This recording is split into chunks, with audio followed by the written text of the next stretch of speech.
Right. నేను ఒక మాట అంట, దయచేసి ఏమనుకోకండి.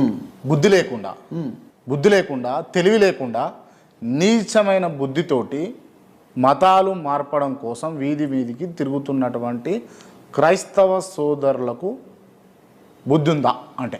నాకు అర్థమైంది ఏంటంటే మీరు చెప్పింది అంటే క్రైస్తువులు బయటికి వెళ్ళి ఇంటింటికి వెళ్ళి సువార్త ప్రకటిస్తున్నారో అని వాళ్ళని పిచ్చోలుగా మాట్లాడుతున్నారు మీరు, అంతేనా? ఇంకొక 2 మాటలు అనండి సార్ వాళ్ళ గురించి. నేను చెప్పేది ఇంకా స్ట్రాంగ్గా ఉంటుందండి. సరిపోయింది. ఇంకా మీరు స్ట్రాంగ్గా తీసుకుంటే ఇంకా స్ట్రాంగ్గా చెప్తాను సార్. అంటే సిగ్గు లేకుండా అందరి ఇంట్లోకి వెళ్ళి ఒక బిచ్చగాడిలాగా బిచ్చగతిలాగా గతి లేక వెళ్ళి సువార్త ప్రకటిస్తున్నారంటారా? కావాలని మత ప్రచారం చేస్తున్నారు. మత ప్రచారం కాదంటున్నాను సార్ నేను. అది మతం కాదండి, క్రైస్తవ్యం అనేది మార్గం అండి. ఇప్పుడు అలా సువార్త ప్రకటించడం వల్ల ఏమైనా రూపాయి వస్తుందండి? ఆ బొచ్చు పట్టుకుని వెళ్ళి అడుక్కుంటే కనీసం రూపాయినా వస్తుందండి. ఇలా సువార్త ప్రకటించడం వల్ల ఆ రూపాయి కూడా రాదు కదండి. ఏ లాభం లేకుండా అన్ని పనులు వదిలేసుకుని వెళ్ళి చేస్తున్నారంటే దానివల్ల ఏదో